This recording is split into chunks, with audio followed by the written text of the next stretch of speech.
Hello students, आज हम लोग एटॉमिक स्ट्रक्चर का नेक्स्ट लेक्चर करने वाले हैं। तो लास्ट टाइम हमने रदरफोर्ड मॉडल ऑफ एटम पढ़ा था और उसके कुछ हमने फेलियर्स पढ़े थे, ड्रॉबैक्स पढ़े थे। ओके, तो जैसे ही रदरफोर्ड का मॉडल फेल हुआ, एक साइंटिस्ट आए, उनका नाम था नील्स बोर। तो नील्स बोर ने 1913 में अपना एटॉमिक मॉडल प्रेजेंट किया और नील्स बोर का ही जो मॉडल था वो क्वांटम मैकेनिकल मॉडल था। नील्स बोर का मॉडल कौन सा था? क्वांटम मैकेनिकल मॉडल था। तो वो किसके ऊपर बेस्ड था? ये बेस्ड था इनका क्या? क्वांटम थ्योरी ऑफ रेडिएशन पे और क्लासिकल लॉ ऑफ फिजिक्स के ऊपर। Niels Bohr model of atom was based on quantum theory of radiation और and classical law of physics पे। तो नील्स बोर ने एक बात बोली कि एक इलेक्ट्रॉन है वो न्यूक्लियस के अंदर क्यों नहीं जा सकता? Because two type of forces which are equal and opposite act simultaneously. कौन सी? तो एक फोर्स वो जो इलेक्ट्रॉन को न्यूक्लियस के टुवर्ड्स खींचती है, अट्रैक्ट करती है, उस फोर्स को हम लोग क्या बोलते हैं? कूलम्बिक फोर्स ऑफ अट्रैक्शन, या हम उसको बोलते हैं इलेक्ट्रोस्टैटिक फोर्स ऑफ अट्रैक्शन। और वो कूलम्बिक फोर्स ऑफ अट्रैक्शन किसके इक्वल होती है? K into Q1 Q2 upon R²। Q1 and Q2 दो चार्जेस हैं। मान लो ये Q1 जो चार्ज है वो न्यूक्लियस का चार्ज हुआ और Q2 चार्ज किसका हुआ? इलेक्ट्रॉन का चार्ज हुआ। और K यहाँ पर क्या है? कूलम्बिक कांस्टेंट है। और R क्या हुआ? Distance between nucleus and electron. Means आप बोल सकते हो कि इलेक्ट्रॉन किसमें? मान लो शेल में है, तो उस शेल का रेडियस हो गया। ठीक है, तो दूसरा टाइप का फोर्स, तो पहला फोर्स कौन सा था? कूलम्बिक फोर्स ऑफ अट्रैक्शन, जो इलेक्ट्रॉन को न्यूक्लियस के टुवर्ड्स खींचती है। और दूसरी फोर्स जो इलेक्ट्रॉन को न्यूक्लियस से अवे खींचती है, उसे हम लोग क्या बोलते हैं? Centrifugal force. और सेंट्रीफ्यूगल फोर्स किसके इक्वल होती है? mv² बाय में r। किसके इक्वल होती है? mv² बाय में r। अब माइंड आ रहा होगा कि सर ये mv² बाय r कैसे आया? तो इसको भी हम लोग थोड़ा सा डिटेल में पढ़ लेते हैं। आप सबको पता होगा न्यूटन सेकंड लॉ। न्यूटन ने क्या बोला? F is equal to ma। बोला कि नहीं बोला? Force is equal to mass into में एक्सेलरेशन। अब एक्सेलरेशन क्या होती है? वेलोसिटी अपॉन टाइम होती है। तो मैं इसको लिख दूं which is equal to m into v upon t। ये बात क्लियर है? अब ये बताइए कि जो वेलोसिटी किसके इक्वल होती है? Displacement upon time. ठीक है, मैं एक बार वो स्केलर और वेक्टर की बात नहीं कर रहा हूं, मैं डायरेक्ट लिख रहा हूं वेलोसिटी किसके इक्वल होती है? Distance upon time. तो देखो वेलोसिटी किसके इक्वल हुई? डिस्टेंस। अब यहां पे डिस्टेंस क्या है? r। रेडियस। डिस्टेंस किसके बीच में? न्यूक्लियस और इलेक्ट्रॉन के बीच में। तो वो डिस्टेंस को हमने क्या लिख दिया? यहां पे r। तो वेलोसिटी क्या होगी? डिस्टेंस r अपॉन में टाइम। ये बात बिल्कुल क्लियर है। t को इधर ले जाओ तो v इधर आ जाएगा, तो क्या बनेगा? t is equal to r by v हो जाएगा। कोई इशू नहीं है। अब जो t which is equal to r by v, इसका वैल्यू यहां पे पुट कर दो, क्या जाएगा? m into v upon t की जगह क्या आएगा? r upon v। और जो अपॉन v ऊपर आके मल्टीप्लाई हो जाएगा तो क्या हो जाएगा? mv² बाय में r। तो f किसके इक्वल आ गया हमारा? mv² बाय में r। ये कौन सी फोर्स हुई? सेंट्रीफ्यूगल फोर्स हुई। क्लियर है? तो सेंट्रीफ्यूगल फोर्स किसके इक्वल आती है? mv² बाय में r। तो नील्स बोर ने क्या बोला कि two type of forces which are equal and opposite are acting simultaneously. Okay, और दोनों एक दूसरे के इक्वल है। कौन सी फोर्स है? कूलम्बिक फोर्स ऑफ अट्रैक्शन, या you can say electrostatic force of attraction. किसके इक्वल है? K into Q1 Q2 upon में r²। और दूसरा कौन सा? Centrifugal force. वो किसके इक्वल है? mv² बाय में r। रटना नहीं है, ये mv² बाय में r कैसे आया ये आपके सामने है। ठीक है, न्यूटन सेकंड लॉ से आप ये निकाल सकते हो दैट ये फोर्स किसके इक्वल है? mv² बाय में r। क्लियर है? और एक तीसरा बताता हूं, एंगुलर मोमेंटम। एंगुलर मोमेंटम क्या है? mvr। ठीक है, मोमेंटम आप जानते हो p is equal to mv होता है। और अगर आप एंगुलर मोमेंटम लोगे, एक सर्कल में लोगे, मोमेंटम लोगे, तो आप रेडियस और उसमें मल्टीप्लाई कर दोगे तो क्या हो जाएगा? Angular momentum. तो ये कुछ एक फॉर्मूलास थे। ओके, अब नील्स बोर ने अपने जो मॉडल को प्रेजेंट किया तो उसने कुछ एक पोस्टुलेट्स दिए। क्या दिए उसने? कुछ एक पोस्टुलेट्स। एक एक करके हम लोग उन पोस्टुलेट को डिस्कस करते हैं। मैंने पहले से बोर्ड पे इसलिए लिख दिया है ताकि आप आराम से अपनी नोटबुक पे लिख सको, आपको दिक्कत ना हो, ठीक है। तो पहला जो पोस्टुलेट था नील्स बोर का, रदरफोर्ड का भी वही था। उन्होंने क्या बोला कि एक एटम में एक न्यूक्लियस होता है और उस न्यूक्लियस में सारे के सारे प्रोटॉन एंड न्यूट्रॉन्स क्या होते हैं, प्रेजेंट होते हैं। An atom has a nucleus where all the protons and neutrons are present. Clear? फिर दूसरा पोस्टुलेट क्या बोला कि the size of the nucleus is very small. Nucleus का साइज क्या है, बहुत ही स्मॉल है, and it is present at the center of atom. ये एटम के कहां प्रेजेंट होता है, सेंटर में प्रेजेंट होता है। थोड़ा सिंपल था। क्या था पहला पोस्टुलेट कि एक एटम में एक न्यूक्लियस होता है where all the protons and neutrons are present, and second point the size of the nucleus is very small and it is present at the center of a atom. आप इसको एक बार अच्छे से उतार दीजिए, फिर हम नेक्स्ट पोस्टुलेट डिस्कस करते हैं। तो अब सेकंड पोस्टुलेट क्या है कि negatively charge electrons they revolve around the nucleus like planets are revolving around the sun. Rutherford ने भी यही बात बोली थी, तो नील्स बोर ने भी यही बात बोली, कोई नई बात नहीं। क्या बोला, negatively charge electrons are revolving around the nucleus in the same way like planets are revolving around the sun. If we assume sun as a nucleus, तो इलेक्ट्रॉन्स उन न्यूक्लियस के अराउंड क्या कर रहे हैं, रिवॉल्व कर रहे हैं like our solar system. Okay, उसके बाद क्या बोला नील्स बोर ने कि the path of electron is circular, कि जो इलेक्ट्रॉन रिवॉल्व करता है न्यूक्लियस के अराउंड, उसका जो पाथ है वो क्या है, सर्कुलर है। तभी उसने एंगुलर मोमेंटम की बात की। एंगुलर मोमेंटम क्या बोला उसने, mvr। चलो, ये था सेकंड पोस्टुलेट। थर्ड उसमें पॉइंट क्या बोलता है कि कूलम्बिक फोर्स ऑफ अट्रैक्शन या you can say electrostatic force of attraction is equal to the, किसके इक्वल है, सेंट्रीफ्यूगल फोर्स के इक्वल है। अब एक चीज ध्यान रखिएगा यहाँ पे कि यहाँ पे मैग्नीट्यूड इक्वल है लेकिन डायरेक्शन अपोजिट है। डायरेक्शन अपोजिट है तभी तो एक इलेक्ट्रॉन न्यूक्लियस में नहीं जा पा रहा है। तो मैं यहाँ पे सिर्फ मैग्नीट्यूड की बात की है, अगर डायरेक्शन की बात आ जाएगी तो मान लो ये कूलम्बिक फोर्स ऑफ अट्रैक्शन ये नेगेटिव में आती है और ये क्या आती है, पॉजिटिव। अगर मैं दोनों को ऐड कर दूं तो दोनों का जो सम टोटल है वो कितना हो जाएगा, 0 हो जाएगा। हम आगे एप्लीकेशन पढ़ेंगे बोर्स मॉडल की, तो उस एप्लीकेशन में मैं इन दोनों को ऐड करूंगा, उनका सम टोटल कितना है, 0 होगा। क्यों, क्योंकि दोनों का मैग्नीट्यूड तो सेम है लेकिन डायरेक्शन अपोजिट है। अब डायरेक्शन अपोजिट है तो आप उनको ऐड करोगे तो दोनों एक दूसरे को कैंसिल आउट कर देंगे, तो उनका सम कितना हो जाएगा, 0 हो जाएगा। तो उसने क्या बोला, that the coulombic force of attraction और you can say electrostatic force of attraction is equal to the centrifugal force. ये किसकी बात हुई है, मैग्नीट्यूड की। Magnitude is equal but direction क्या है, दोनों फोर्सेस का अपोजिट है। ठीक है, अब आते हैं थर्ड पोस्टुलेट पे। थर्ड पोस्टुलेट क्या बोला उसने कि electrons can revolve only in those orbits, electrons can revolve only in those orbits whose angular momentum is integral multiple of h/2π। क्या बोला, इलेक्ट्रॉन सिर्फ उन्हीं ऑर्बिट में रिवॉल्व कर पाएगा कि जिसका एंगुलर मोमेंटम कितना होगा, इंटीग्रल मल्टीपल होगा nh/2π where n is a whole number. अब एंगुलर मोमेंटम क्या है, mvr, किसके इक्वल हो जाएगा, nh/2π। n यहां पर क्या होगा, होल नंबर होगा, वेयर n क्या है, होल नंबर है।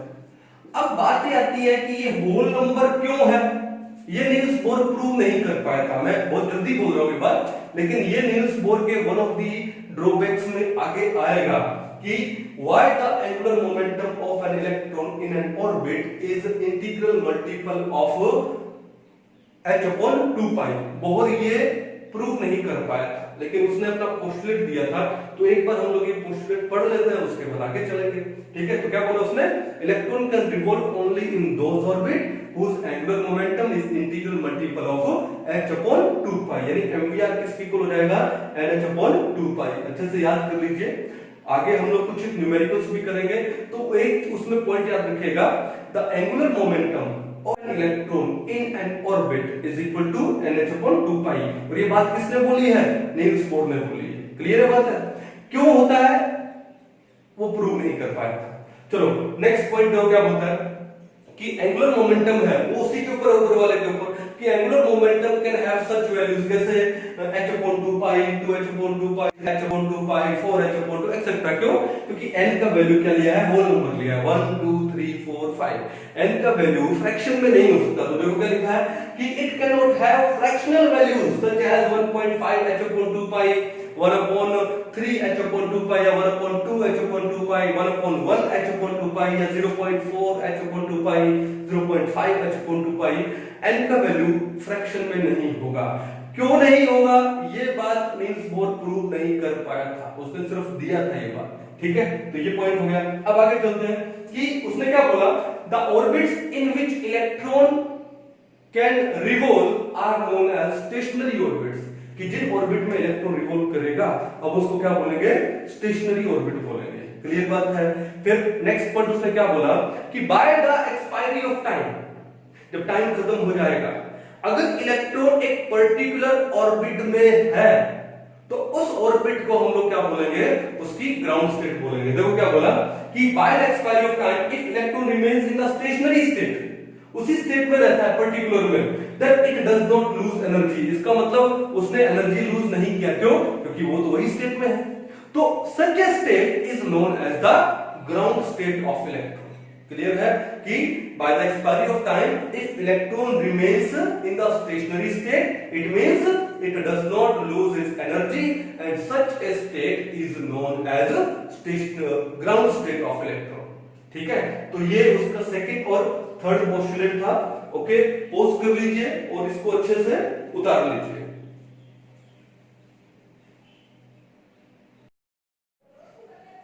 तो अब चलते हैं नेक्स्ट पोस्टुलेट पे। तो नेक्स्ट पोस्टुलेट क्या था कि each stationary orbit is associated with definite amount of energy.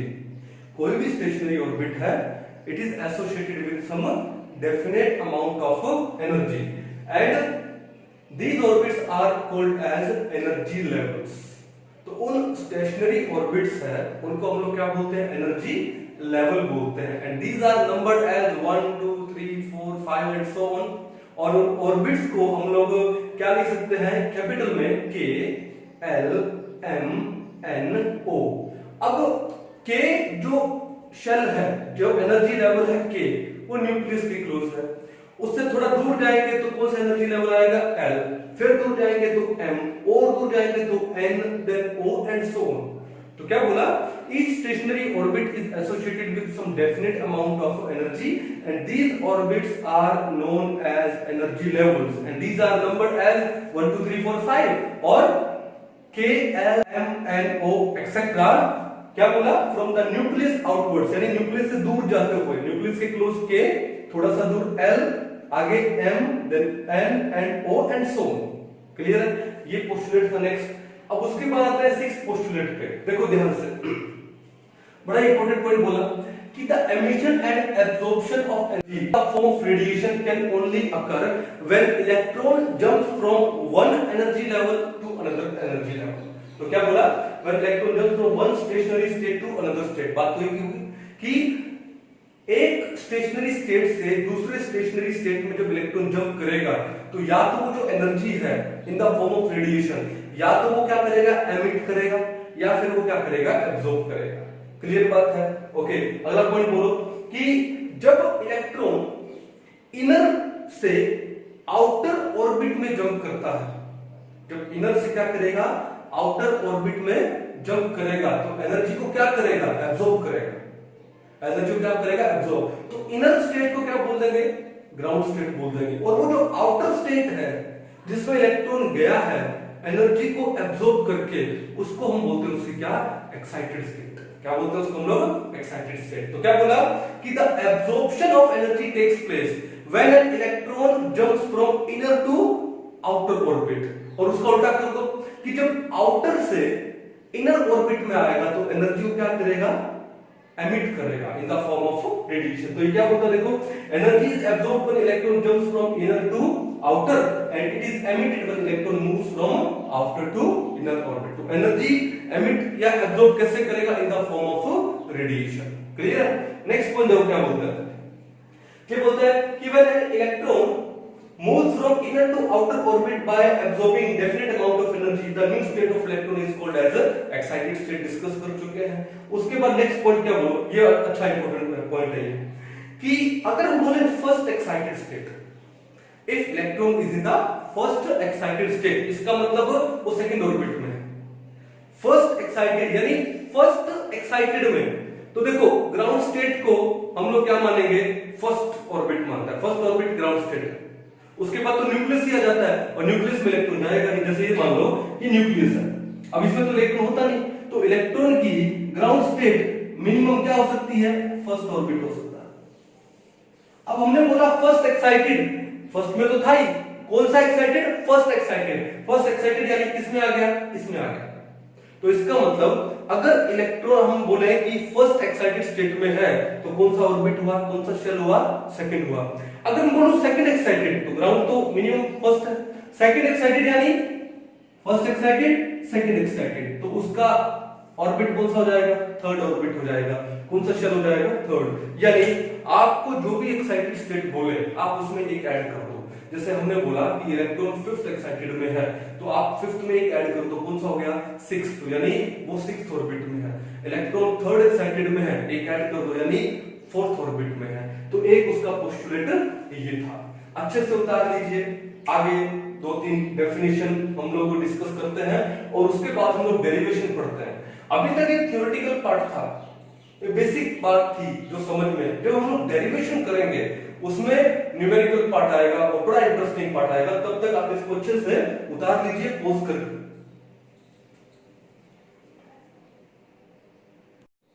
चलो आगे दो डेफिनेशन हम लोग डिस्कस करते हैं। क्या है, ionization energy and separation energy. बहुत ही सिंपल सी डेफिनेशन है। आयोनाइजेशन एनर्जी का मतलब क्या होता है कि देखो नेम क्या इंडिकेट करता है, आयन। आयोनाइजेशन यानी आयन बनाना, और आयन कैसे बनाओगे, इलेक्ट्रॉन को रिमूव करके। सो उस इलेक्ट्रॉन को रिमूव करने के लिए किसमें से, एक एटम में से, तो क्या चाहिए अपने को, एनर्जी चाहिए। तो डेफिनेशन क्या हुई, the energy required to remove an electron from the ground state of an isolated atom. Isolated यानी आप सिंगल एटम आपके पास, तो पहले आपको एटम को आइसोलेट करना पड़ेगा, फिर उसकी ग्राउंड स्टेट में से अगर आप इलेक्ट्रॉन को रिमूव करते हो, लिबरेट करते हो, तो उसके लिए जो एनर्जी रिक्वायर्ड है, जो चाहिए, उसको हम लोग क्या बोलते हैं, आयोनाइजेशन एनर्जी। तो देखो क्या है, it is the energy which is required to remove an electron from the ground state of an isolated atom. ठीक है, किसमें से, ग्राउंड स्टेट में से निकाल रहे हो। और सेपरेशन एनर्जी क्या होती है कि यही एनर्जी इलेक्ट्रॉन को निकालने के लिए आइसोलेटेड एटम में से, लेकिन एक्साइटेड स्टेट में से, वो ग्राउंड स्टेट को रिप्लेस कर दो एक्साइटेड में, तो क्या हो जाएगा ये, it is the energy which is required to remove और लिबरेट इलेक्ट्रॉन फ्रॉम द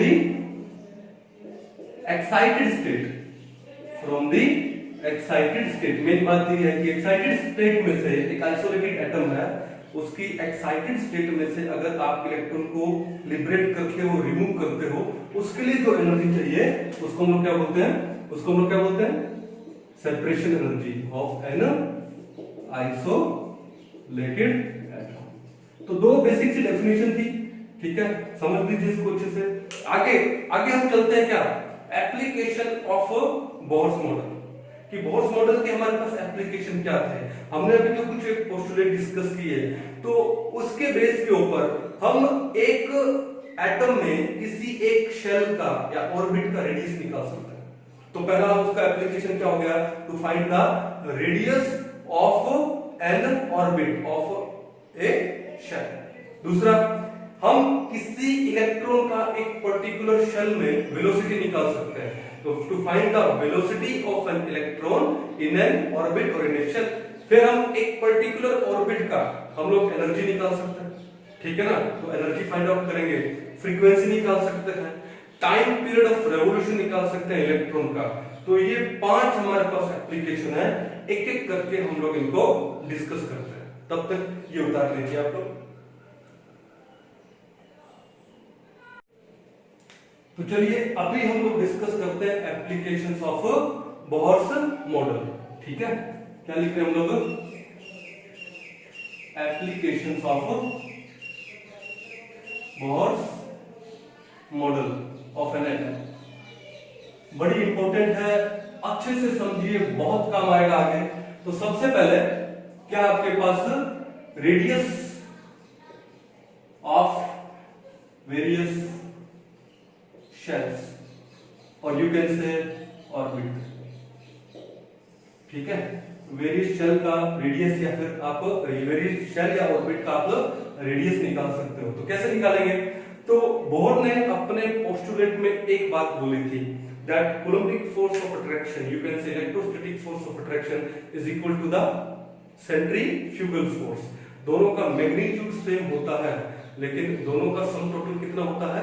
0 होता है। तो मैं यहां पर लिख दूं, अब मैं मैग्नीट्यूड और डायरेक्शन दोनों को ले रहा हूं, तो मैं यहां पे लिख दूं that electrostatic force of attraction and centrifugal force of attraction का सम टोटल कितना होगा? 0। चलो सबसे पहले देखिए ध्यान से कि मान लो ये न्यूक्लियस है, ये क्या है? न्यूक्लियस है। तो न्यूक्लियस में टोटल क्या होगा? पॉजिटिव चार्ज होगा। ठीक है ना? ओके, अब टोटल पॉजिटिव चार्ज, और ये Z क्या हो गया उसका? न्यूक्लियर चार्ज हो गया न्यूक्लियस का। और E क्या हो गया? ये प्रोटॉन का चार्ज हो गया, क्योंकि पॉजिटिव चार्ज ले। अब इस न्यूक्लियस के अराउंड किसी एक पर्टिकुलर शेल में इलेक्ट्रॉन क्या कर रहा है? रिवॉल्व कर रहा है। ये हमने इलेक्ट्रॉन ले लिया, उसका चार्ज कितना हो गया? -E लेंगे। अब ये क्या है? एक पर्टिकुलर शेल है, यू कैन से ऑर्बिट है। अब इस इलेक्ट्रॉन में और इस न्यूक्लियस के बीच का जो डिस्टेंस हुआ वो कितना हुआ? r। वो क्या हो गया? शेल का आपके पास रेडियस हो गया। ठीक है ना? कोई इशू नहीं है। चलो, तो अब क्या बोला हम लोगों ने यहां पर? नील्स बोर ने क्या बोला? That the coulombic force of attraction, क्या कहा था उसने? जो कूलम्बिक फोर्स ऑफ अट्रैक्शन वो किसके इक्वल होता है? K, कूलम्बिक कांस्टेंट है, इनटू में Q1 Q2 अपॉन r²। किसके इक्वल आएगा? K into Q1 into Q2 upon r², where K is a constant, where K is a constant, और इस K को हम लोग क्या बोलते हैं? Coulombic constant. और इस K का वैल्यू कितना है? 9 इंटू 10⁻⁹ न्यूटन मीटर स्क्वायर पर कूलम स्क्वायर। तो K की वैल्यू कितनी है? 9 इंटू 10⁹ न्यूटन मीटर स्क्वायर पर कूलम स्क्वायर। अब Q1 क्या है? मान लो चार्ज ऑफ न्यूक्लियस। अब न्यूक्लियस का चार्ज क्या लगाएंगे? Z, और इनटू में क्या लगाएंगे? E। और Q2 क्या है? चार्ज ऑन इलेक्ट्रॉन, वो लगा देंगे हम लोग क्या? -E। तो क्या लिखेंगे हम लोग? तो आपका कूलम्बिक फोर्स ऑफ अट्रैक्शन है वो किसके इक्वल आ गया? वो आपका आ गया K इंटू Q1 की जगह मैंने क्या लिख दिया? ZE इंटू Q2 की जगह मैंने क्या लगा दिया? -E। भाई इलेक्ट्रॉन का जो चार्ज है वो -1.6 इंटू 10⁻⁹ कूलम होता है, तो मैंने माइनस लगा दिया। अपॉन में क्या हो गया? r²। तो ये वैल्यू किसके इक्वल आ गई आपकी? -KZE² अपॉन में r²। तो आपका ये जो इलेक्ट्रोस्टैटिक फोर्स ऑफ अट्रैक्शन और यू कैन से कूलम्बिक फोर्स है वो किसके इक्वल आ गया आपके पास? -KZE² upon r²। पहली बात तो ये। दूसरी बात कि जो सेंट्रीफ्यूगल फोर्स है, जो सेंट्रीफ्यूगल फोर्स है वो किसके इक्वल आई थी? mv² में r। किसके इक्वल आई थी? mv² r। पढ़ा था हम लोगों ने जब न्यूटन के पोस्टुलेट डिस्कस कर रहे थे, कोई इशू नहीं था। अब जब बोहर के पोस्टुलेट डिस्कस कर रहे थे, अब उसने बोहर ने क्या बोला कि दोनों फोर्सेस क्या होती हैं? इक्वल होती है बट अपोजिट होती है। तो मैं अब इनका सम टोटल कर देता हूं, किसके इक्वल आएगा? 0 आएगा। तो पहले इसको मैं एक बार मिटा देता हूं, देन क्या लिखेंगे? आप उतार दीजिए इसको अच्छे से, देन क्या होगा? देखो ध्यान से। नाउ क्या लिखूं मैं यहां पे? कूलम्बिक फोर्स ऑफ अट्रैक्शन क्या था? -KZE² upon r²। प्लस में centrifugal force mv² upon r, दोनों का सम टोटल कितना हो गया? 0 हो गया। क्लियर है? अब एक काम करते हैं, ये नेगेटिव में है, इसको इस साइड में ले जाएंगे तो प्लस हो जाएगा, तो क्या बनेगा हमारे पास? ये हमारे पास आएगा mv² upon r is equal to kze² upon में r²। ये बात क्लियर है? अब देखो नीचे यहाँ पर r है और यहाँ r² है, तो एक r से एक r कैंसिल आउट हो जाएगा, तो क्या बनेगा हमारे पास? mv² is equal to kze² upon में r। ये भी कोई दिक्कत नहीं है। m को भी आप इस साइड में ले जाएं, m को भी अगर आप इस साइड में ले जाओगे तो क्या आएगा? v² is equal to kze² upon में mr। ये हमारे पास क्या आ गया? इक्वेशन नंबर 1 आ गया। v² किसके इक्वल आ गया? kze² अपॉन में mr। फिर बोर ने एक बात और बोला था, that the angular momentum of an electron in an orbit is integral multiple of h upon 2 पाई। तो क्या लिखेंगे हम लोग? अकॉर्डिंग टू बोर क्या था? Angular momentum of an electron in an orbit is integral multiple of h upon 2 pi, means mvr is equal to nh upon 2 pi. ये बात Bohr ने बोली थी। So we can do one thing, we can take v this side, v को यहीं छोड़ दो और ये mr को यहां ले जाओ, तो क्या जाएगा? nh अपॉन 2 पाई mr। ये आ जाएगा। ये हो गया आपके पास कौन सा? Equation number 2। Now you do one thing, put the value of v, यानी put the value of equation number 2 in equation number 1। क्या लिखेंगे? By putting value of equation number 2 in equation number 1। क्या मिलेगा हमको? v कितना है? nh upon 2 पाई mr है, उसका स्क्वायर करेंगे तो कितना हो जाएगा? n² s² अपॉन 2 का square 4, then pi² m² r²। v का हमको क्या करना पड़ेगा? स्क्वायर करेंगे तो कितना जाएगा? v का square n² s² upon 4 pi² n² r²। किसके इक्वल है v²? kze² upon mr। तो ये किसके इक्वल हो गया? kze² upon mr। बड़ा इजी है। अब जो चीज कैंसिल आउट होती है उसको कर दीजिए। कैसे? देखो, एक mr से एक mr कैंसिल आउट होता है और कुछ कैंसिल आउट होता है नहीं, तो आप एक काम कीजिए कि we can take this r this side, r को यहां ले जाइए और ये kze² को इस साइड में ले जाइए, तो आपके पास क्या जाएगा? r इज इक्वल टू क्या? n² x² अपॉन क्या है ये? 4 pi² m, और ये kze² कहां जाएगा? नीचे kze²। तो हमारे पास एक नई इक्वेशन आ गई, r is equal to n² s² upon 4 pi² m kze²। ये बात क्लियर है? ठीक है। अब ये जो r है ये रेडियस है कौन से ऑर्बिट का? nth ऑर्बिट का। तो मैं इसको लिख सकता हूं rn, n का वैल्यू 1 2 3 4 5 एंड सो ऑन। ठीक है। अब एक काम और करते हैं कि ये n का वैल्यू भी फिक्स नहीं है कि हमको फर्स्ट ऑर्बिट का निकालना है, सेकंड ऑर्बिट का निकालना है, तो n का वैल्यू फिक्स नहीं। दूसरा ये है z। z क्या होता है? Atomic number. Actually Niels Bohr का ये जो मॉडल था, ये जो हम लोग रेडियस निकालते हैं, वेलोसिटी निकालेंगे, आगे एनर्जी निकालेंगे, ये उसका मॉडल किसके लिए था? Hydrogen and hydrogen like species के लिए, जिसके अंदर सिर्फ एक ही इलेक्ट्रॉन होता है। यानी अगर मैं बोलूं कि नील्स बोर का ये मॉडल सिर्फ सिंगल इलेक्ट्रॉन स्पीशीज के लिए था, तो गलत नहीं है। तो सिंगल इलेक्ट्रॉन में हाइड्रोजन आ गया, फिर हीलियम देखो तो He+, फिर लिथियम देखो तो Li2+, beryllium Be3+ and so on. तो अब देखो है तो सिंगल इलेक्ट्रॉन, जैसे मैं बोलूं लिथियम बोलूं Li2+, इलेक्ट्रॉन तो उसमें एक ही हुआ क्योंकि लिथियम में 3 इलेक्ट्रॉन होते हैं, Li2+ यानी 2 इलेक्ट्रॉन गए, तो फिर कितना बचा? एक ही बचा। वो इलेक्ट्रॉन एक बचा ना, लेकिन एटॉमिक नंबर लिथियम का कितना है? 3। Z कितना होगा? 3। अब इसका मतलब Z भी हमारे लिए फिक्स नहीं है। अगर हम लोग हाइड्रोजन लेंगे तो Z 1 होगा, हीलियम लेंगे तो Z क्या होगा? 2, लिथियम के लिए 3, बेरिलियम के लिए 4। तो we can do one thing, हम इस n² और Z को सेपरेट कर लेते हैं। अब बाकी देखो H क्या है? प्लैंक्स कांस्टेंट, 4 कांस्टेंट है, पाई भी कांस्टेंट है, m is the mass of electron, वो भी कांस्टेंट है 9.11 into 10 to raise minus 31 kilogram.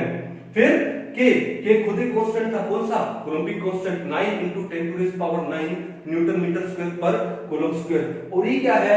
Charge on electron 1.6 into 10 to raise minus 19 coulomb. यानी इस n स्क्वायर और z को छोड़ के बाकी सभी वैल्यूज क्या है? कांस्टेंट है।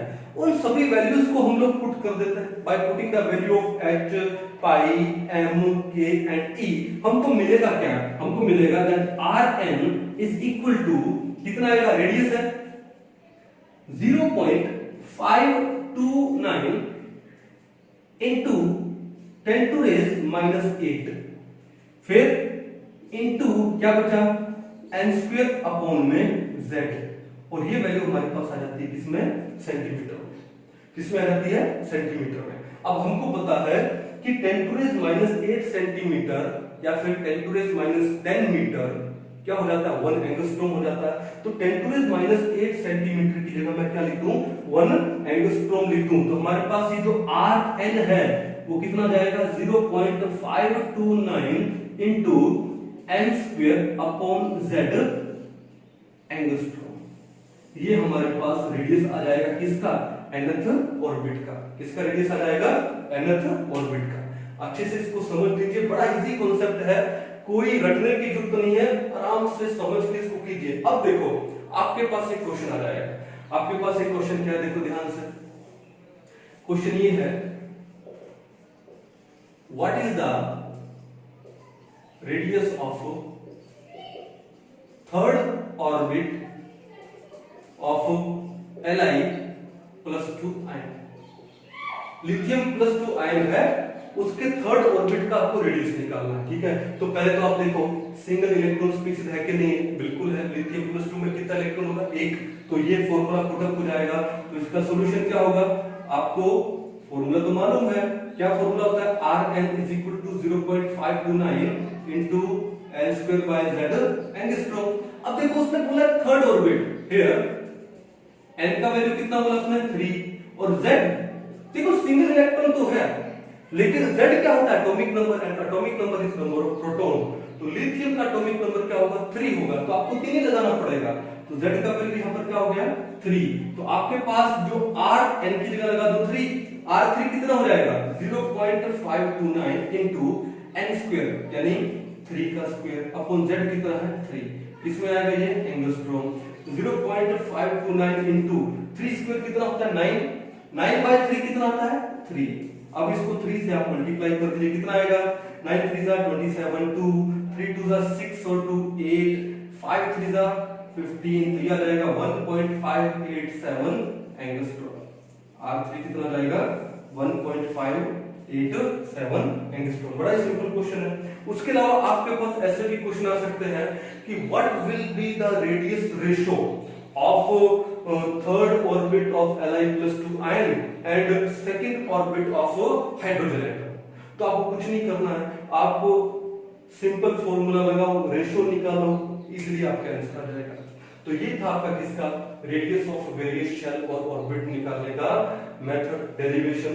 अच्छे से समझ लीजिए, अच्छे से उतार लीजिए। आगे हम लोग पढ़ेंगे क्या? How to find the velocity of an electron in an orbit. चलिए अब हम आगे निकालते हैं सेकेंड एक्सप्रेशन, जो कि है velocity of an electron in an orbit. बड़ा सिंपल सा ये देखो, क्या करेंगे? आपके पास इक्वेशन नंबर 2 है, क्या लिखोगे? फ्रॉम इक्वेशन नंबर 2, क्या थी equation number 2? V is equal to NH upon 2 pi mr। बिल्कुल सिंपल सा। क्या करना है फिर आपको कि यहां पे इस इक्वेशन नंबर 2 में जो r का वैल्यू जो हमने यहां पे निकाला है, क्या निकाला r का value? l square s square upon 4 pi square m k z e square. ये वैल्यू r का यहां पे पुट कर दो। बड़ा सिंपल सी बात है। तो करेंगे तो क्या आएगा? देखो ये आएगा v equal to nh upon 2 pi m। r की जगह में क्या लगा दूं? n square s square upon, अब देखो ये जो अपॉन लगाऊंगा ये ऊपर आके क्या हो जाएगा, मल्टीप्लाई हो जाएगा। हेलो, मल्टीप्लाई में क्या आएगा 4 pi square m k z e square. हमारे पास क्या आ गया v and h into 4 pi square m k z e square upon 2 pi m into n square s square. जो चीज कैंसिल आउट होती है कर दीजिए बिना हिचक के। 2 1 जा 2 2 जा कैंसिल आउट हो गया। एक पाई से एक पाई गया, एक m से m भी चला गया, फिर एक ns से एक nx चला गया। जो जो कैंसिल आउट होना था वो कैंसिल आउट हो चुका। क्या बचा ऊपर, ऊपर बचा 2, 2 के बाद क्या बचा पाई, पाई के बाद क्या है k z e square upon में क्या है हमारे पास nh। ये हमारे पास क्या आ गया velocity 2 pi k z e square upon में nh। अब देखो यहां पर भी एक बात आ जाती है कि z और n है ये कांस्टेंट नहीं है, बाकी पाई k e h सारे के सारे कांस्टेंट है। तो इसको मैं ऐसे लिख सकता हूं v n लगा दूं nth ऑर्बिट का velocity is equal to 2 pi k e square upon में h इनटू में क्या आ गया z अपॉन में n। क्यों, क्योंकि ये कांस्टेंट नहीं, ठीक है। अब पाई का, k का, e का और h का जो वैल्यू हम लोग पुट अप करेंगे तो वो वैल्यू पुट अप करेंगे तो वैल्यू कितना आएगा, वो आएगा हमारा 2.188 इंटू 10 टू रेज 8 इंटू में क्या है z बाय n और ये किसमें आ जाएगा सेंटीमीटर पर सेकंड में आ जाएगा vn। आप वैल्यू पुट कीजिए और पुट करने के बाद वो वैल्यू कितनी आएगी, it will be come out 2.188 into 10 to raise 8 centimetre पर सेकंड इंटू में z बाय n सेंटीमीटर पर सेकंड। ये बात क्लियर है। अभी कोई आपसे पूछे कि एक इलेक्ट्रॉन है, हाइड्रोजन एटम का एक इलेक्ट्रॉन है, वो सेकंड ऑर्बिट में है, तो उसका वेलोसिटी क्या होगा, what will be the velocity of an atom in the which is revolving in the second orbit of hydrogen atom। तो आपको करना क्या है, हाइड्रोजन एटम बोला है तो z कितना हो गया 1 हो गया, सेकंड ऑर्बिट बोला है तो n का वैल्यू कितना हो गया 2 हो गया, तो v2 कितना आ जाएगा दिस वन इनटू 1/2। देखो 1/2 यानी इसकी हाफ होने वाली है।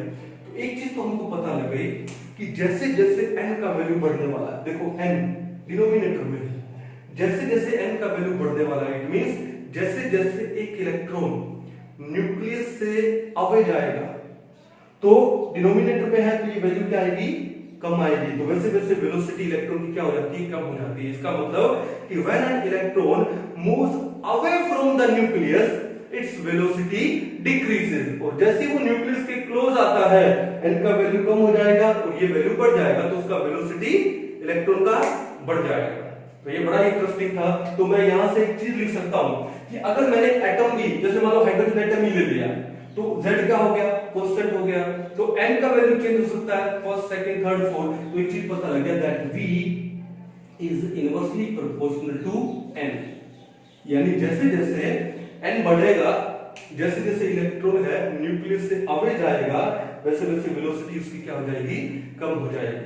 इसका मतलब n increases velocity decreases और n decreases velocity increases। तो बड़ा ही सिंपल था ये। ओके, अच्छे से उतार लीजिए। इन चीजों को ध्यान में रखिएगा कि जो वेलोसिटी है वो किसके इक्वल है this one into z by n। यहां पर ध्यान रखिएगा रेडियस में ये किसके आया इनटू में आया n स्क्वायर बाय में z। क्यों, क्योंकि अभी 2-3 साल पहले जेई मेंस में क्वेश्चन आया था तो जिसमें इसकी रिलेशन पूछे जाते हैं, वो जेई एडवांस में भी जो मल्टीपल करेक्ट आंसर वाले में आता है तो उसके अंदर भी ऑप्शन पे पूछते हैं which of the following is correct और इनकरेक्ट। तो इन चीजों को आप अच्छे से ध्यान रखिएगा। चलो अब जो नेक्स्ट हम लोग एक्सप्रेशन पढ़ने वाले हैं वो पढ़ने वाले हैं किसका, टोटल एनर्जी का, total energy of an electron in an orbit. ठीक है, वो हम लोग पढ़ेंगे, तब तक आप इसको अच्छे से समझ लीजिए।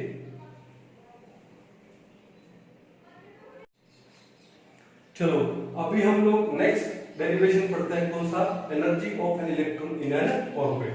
तो टोटल एनर्जी अगर हम बात करें टोटल एनर्जी का, तो टोटल एनर्जी किसके इक्वल होगा, वो होगा काइनेटिक एनर्जी प्लस में पोटेंशियल एनर्जी, कोई प्रॉब्लम है नहीं। अब काइनेटिक एनर्जी किसके इक्वल होती है आप सब जानते हो, half m v square. Kinetic energy किसके इक्वल होती है, हाफ एम वी स्क्वायर। और यहाँ पे जो पोटेंशियल एनर्जी होगा वो किसके इक्वल होगा, वो होगा k इंटू में q1 q2 अपॉन में r। किसके इक्वल होगा, k q1 q2 अपॉन में r। अब देखो इसको थोड़ा आगे हम लोग डिस्कस करते हैं कि k q1 कितना देखा था हम लोगों ने, चार्ज होगा न्यूक्लियस, तो क्या लिखेंगे z इंटू में e, तो k into z e। q2 क्या है, चार्ज ऑफ इलेक्ट्रॉन, उसको मैं लिखूंगा माइनस e, तो इंटू में माइनस e अपॉन में क्या हो जाएगा r। ये पोटेंशियल एनर्जी है, तो ये माइनस आगे आ गया तो क्या होगा minus k z e square upon में r। ये आया आपका क्या, पोटेंशियल एनर्जी। तो k q1 q2 upon r की जगह मैं क्या लगा दूं, minus k z e square by में r। तो जो आपका टोटल एनर्जी वो कितना हो गया, half m v square plus plus, और ये क्या है माइनस, तो प्लस माइनस क्या हो जाएगा, माइनस हो जाएगा, क्या बचा k z e square upon में। ये बात क्लियर है, कोई इशू नहीं है। अब इसके बाद क्या करें, इसके बाद आप जाइए, जब हम लोग रेडियस का एक्सप्रेशन निकाल रहे थे तो रेडियस के एक्सप्रेशन में हमने निकाला था, एक पॉइंट आया था वहां पे कि जो एम वी स्क्वायर है वो किसके इक्वल होता है, k z e square upon में r के इक्वल होता है। किसके इक्वल होता है, k z e square upon में r। दोबारा से मैं एक बार बता देता हूं, हमने क्या पढ़ा था वहां पे कि m v स्क्वायर अपॉन में r यानी centrifugal force is equal to क्या आ जाएगा, वो आ जाएगा k z e square upon में r स्क्वायर। पढ़ा था, एक r से एक r को कैंसिल आउट किया था, तो m v स्क्वायर किसके इक्वल आ गया था, k z e square upon में r। तो हमारे पास यहाँ पे m v स्क्वायर है, तो क्या इस m v स्क्वायर को मैं रिप्लेस कर दूं k z e square by में r। क्यों, क्योंकि मेरे पास यहाँ पर भी सेम वैल्यू है, तो रिप्लेस कर दो तो ये क्या बन जाएगा, हाफ एम वी स्क्वायर की जगह k z e square by r। तो ये आपके पास हो गया k z e square upon r, और यहाँ पे नीचे 2 है, ये हो जाएगा 2r। ओके, माइनस में क्या है, k z e square upon में r। आई होप आपको समझ आ गया होगा। क्या है आपके पास, टोटल एनर्जी, E T लिख देता हूं, टोटल एनर्जी। यार ये लो आप ऐसे लिख सकते हो, टोटल एनर्जी। ये बात क्लियर है, ठीक है। अब एक काम कीजिए, दोनों में आपके पास एलसीएम क्या है, एलसीएम मेरे पास आ रहा है क्या, 2r। 2r से 2r कैंसिल, ऊपर क्या बचा, k z e square minus 2r को r से डिवाइड करेंगे, 2 को इससे मल्टीप्लाई करेंगे तो आएगा 2k z e स्क्वायर। कितनी वैल्यू आएगी, ये आएगी आपके पास minus k z e square upon में 2r। क्या है आपके पास, ये टोटल एनर्जी, यानी एक इलेक्ट्रॉन का एक ऑर्बिट में टोटल एनर्जी कितना आता है, minus k z e square upon में 2r। आपको समझ आ गया होगा। अब एक काम करते हैं, यहाँ पर इस एक्सप्रेशन में हमारे पास r है, और ये r यानी रेडियस। अब हमने पहले वाले एक्सप्रेशन में रेडियस निकाला था, और वो जो r का वैल्यू हमारे पास क्या था, n square s square upon 4 pi square m k z e square. तो उस r का वैल्यू हम लोग पुट अप कर देते हैं, तो हमारे पास जो टोटल एनर्जी है वो कितना जाएगा, देखो ध्यान से कि जो टोटल एनर्जी है वो कितना जाएगा, minus k z e square upon 2 r की जगह में क्या लगा दूं, n square s square upon, अब जो अपॉन वाला ऊपर जाके क्या हो जाने वाला है, मल्टीप्लाई में हो जाने वाला है, क्या जाएगा, upon 4 pi square m k z e square. आ गया। अब इसको सोल्व कर लेते हैं हम लोग। कैसे सोल्व करेंगे, 2 1 जा 2 2 जा, यहां से ये हो गया। उसके बाद n जा रहा है, n कहीं नहीं जा रहा है, h जा रहा है, h भी कहीं नहीं जा रहा है, तो क्या करेंगे हम लोग, देखो ध्यान से, माइनस 2 के बाद क्या लेंगे, पहले पाई ले लेते हैं, तो पाई हमारे पास कितना है, स्क्वायर है, तो ये रहा हमारा 2 पाई स्क्वायर। पाई स्क्वायर के बाद क्या लेते हैं हमने, m, ठीक है। m के बाद क्या ले लेते हैं हम लोग, k ले लेते हैं, k 1 और 1 2, क्या हो गया, k स्क्वायर। z भी क्या हो गया, स्क्वायर। e क्या हो गया, 4, कुछ बचा नहीं, अपॉन में क्या हो गया, n स्क्वायर s स्क्वायर। तो हमारे पास जो टोटल एनर्जी का एक्सप्रेशन क्या आ गया, total energy is equal to -2 pi square m k square z square e4 upon n square h square. अब एक चीज नोटिस करने वाली बात है, z स्क्वायर और n स्क्वायर को छोड़ के बाकी सारे के सारे कांस्टेंट है, पाई कांस्टेंट है, m कांस्टेंट है, k e and h constant है, और उन सब की वैल्यू हमको पता है, तो उन सब की वैल्यू पुटअप कर देते हैं। तो पुटअप करेंगे तो हमारे पास जो टोटल एनर्जी आएगा, जो टोटल एनर्जी आएगा वो कितना आएगा, माइनस 21.69 इंटू 10⁻⁻19, फिर z square upon n square joule पर एटम। क्या आएगा, जूल में अगर ये वैल्यू निकाले तो कितने आएगी, minus 21.69 into 10⁻⁻19 z square upon n square joule में आएगी पर एटम। आप इसको कैलकुलेट करके देखिएगा, डायरेक्ट भरोसा मत कीजिए, you have calculator, calculate it. या फिर अगर मैं इसको इलेक्ट्रॉन वोल्ट में निकालता हूं तो इलेक्ट्रॉन वोल्ट में ये वैल्यू आती है माइनस 13.6 इंटू क्या आ जाएगा, ये z square upon n square electron volt हो गया पर एटम। ये आपके पास इलेक्ट्रॉन वोल्ट में टोटल एनर्जी का वैल्यू आ गया। तो इस टोटल एनर्जी को मैं क्या लिख दूं, E। अब n लिखा है तो मैं इसको लिख दूंगा n, तो ये हो गया आपका energy of the electron in nth orbit. इसमें हो गया nth ऑर्बिट, n का वैल्यू 1 2 3 4 पुट अप करके देखिए, और सिंगल इलेक्ट्रॉन स्पीशीज के लिए है तो z का वैल्यू हाइड्रोजन के लिए 1, He+ के लिए 2, Li2+ के लिए 3, Be+3 के लिए 4 एंड सो ऑन हो जाएगा। तो ऐसे आप निकाल सकते हो, कोई इशू नहीं है। अब इसके ऊपर क्वेश्चन आ सकता है कि what is the energy of electron in third orbit of hydrogen orbit. कुछ नहीं करना, थर्ड ऑर्बिट बोला है तो n का वैल्यू 3 होगी, तो 3 का स्क्वायर कितना हो गया, 9 हो गया। हाइड्रोजन बोला है तो z का वैल्यू 1 हो गया, 1 का स्क्वायर 1 ही होता है तो 1/9 आ जाएगा, तो माइनस 13.6 इंटू 1/9 सॉल्व कर लो, आंसर आ गया आपके पास।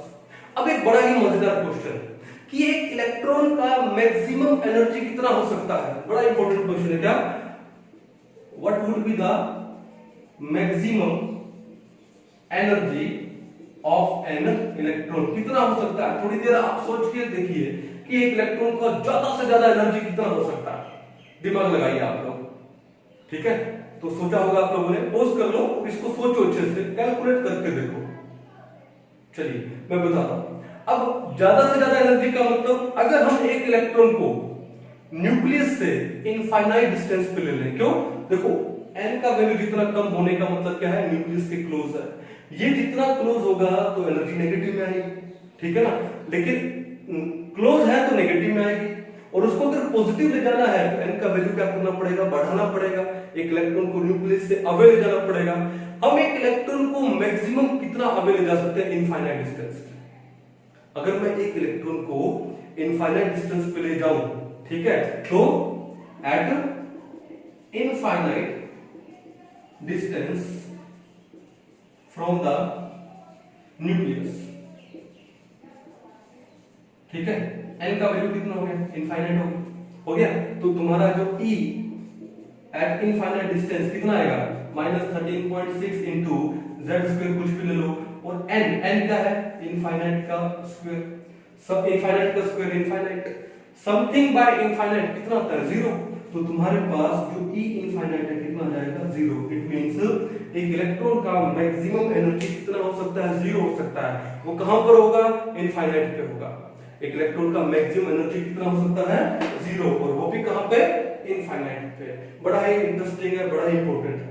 अब देखो हमने ये सब पढ़ा, ये सब पढ़ने के बाद हम कुछ एक इंपॉर्टेंट पॉइंट डिस्कस करते हैं, ठीक है। ये लो सम इंपॉर्टेंट पॉइंट्स, कुछ एक इंपॉर्टेंट पॉइंट डिस्कस करते हैं, ठीक है। अब एक चीज देखो, सबसे पहले अगर मेरे को पोटेंशियल एनर्जी और काइनेटिक एनर्जी का रेशियो देखना हो, किसका रेशियो देखना हो, पोटेंशियल एनर्जी और काइनेटिक एनर्जी का, तो पोटेंशियल एनर्जी हमारे पास क्या थी, वो थी हमारे पास माइनस के जेड ई स्क्वायर अपॉन में आर। तो पोटेंशियल एनर्जी थी माइनस के जेड ई स्क्वायर अपॉन में आर, और काइनेटिक एनर्जी हमारे पास कितनी थी, वो थी के जेड ई स्क्वायर अपॉन में 2r। क्या कैंसिल आउट हो रहा है, ये चीज कैंसिल आउट हो रही है, तो क्या बचा ये -1, ये क्या बचा 1/2, ये 2 यहाँ पे मल्टीप्लाई में, तो -2 is 2r। तो पोटेंशियल एनर्जी और काइनेटिक एनर्जी में यहाँ पे जो रेशो आएगा वो कितना आएगा, -2:1 आएगा। यानी अगर मैं ये लिख दूं कि potential energy upon kinetic energy कितना आ रहा है, -2/1 आ रहा है। ठीक है, इस काइनेटिक एनर्जी को यहां ले जाओ तो आपके पास जो potential energy is equal to -2 of kinetic energy आ जाएगा। तो पोटेंशियल एनर्जी है वो काइनेटिक एनर्जी की क्या है, डबल है, बट साइन क्या है, नेगेटिव है। तो पहला ये इंपॉर्टेंट पॉइंट है।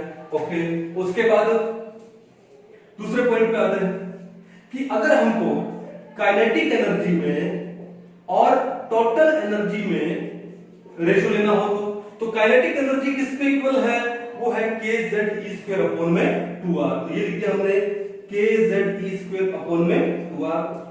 और टोटल एनर्जी आपकी कितनी आई, वो आई आपकी -kZe² अपॉन में 2r। तो वैल्यू कितना हो गया, 1:-1। क्यों, क्योंकि ये कैंसिल आउट हो गया। वैल्यू कितना आ गया, 1:-1 आ गया। ठीक है, तो कैंसिल आउट हो गया। तो इसका मतलब कि the ratio of kinetic energy to total energy कितना आ रहा है, 1/-1। यानी टोटल कितना है, ये -1 हो गया। तो ये माइनस को यहां लगा दो, ये टोटल एनर्जी को यहां ले जाओ। इसका मतलब kinetic energy is equal to negative of total energy. ये हमारा हो गया पॉइंट नंबर 2, ये भी इंपॉर्टेंट है। अब आ जाते हैं पॉइंट नंबर 3 पे। यही रेशियो हम लोग पोटेंशियल एनर्जी और टोटल एनर्जी में ले लें। ठीक है, क्या लें, potential energy is to total energy. तो पोटेंशियल एनर्जी हमारी कितनी है, हमारी पोटेंशियल एनर्जी यहाँ पे -kZe² में r, -kZe² में r। और जो टोटल एनर्जी है, टोटल एनर्जी वो कितनी है, -kZe² अपॉन में 2r। ये बात ठीक है। तो माइनस से माइनस कैंसिल आउट हो गया, kZe² से r से ये हो गया, तो कितना आया, 1:1/2। 1:1/2 ये बात आ गई। यानी potential energy by total energy, potential energy upon total energy कितना आ गया, 1/1/2। ये 2 यहां पर आके मल्टीप्लाई में आ जाएगा, तो किसके इक्वल हो गया, 2/1। या फिर मैं लिख दूं that potential energy is equal to 2 times of total energy. तो पोटेंशियल एनर्जी है वो टोटल एनर्जी का क्या होती है, डबल होती है। क्या होती है, डबल। ये भी बड़ा इंपॉर्टेंट है। क्यों, क्योंकि नीट में, जेईई में ये क्वेश्चन पूछ सकता है। चलो थोड़ा और कुछ पॉइंट और डिस्कस करते हैं। इसको उतार लीजिए पहले और थोड़ा सा और पॉइंट हम लोग डिस्कस करते हैं। क्या पॉइंट है, देखो ध्यान से। पॉइंट ये है कि इसको मिटाते हैं।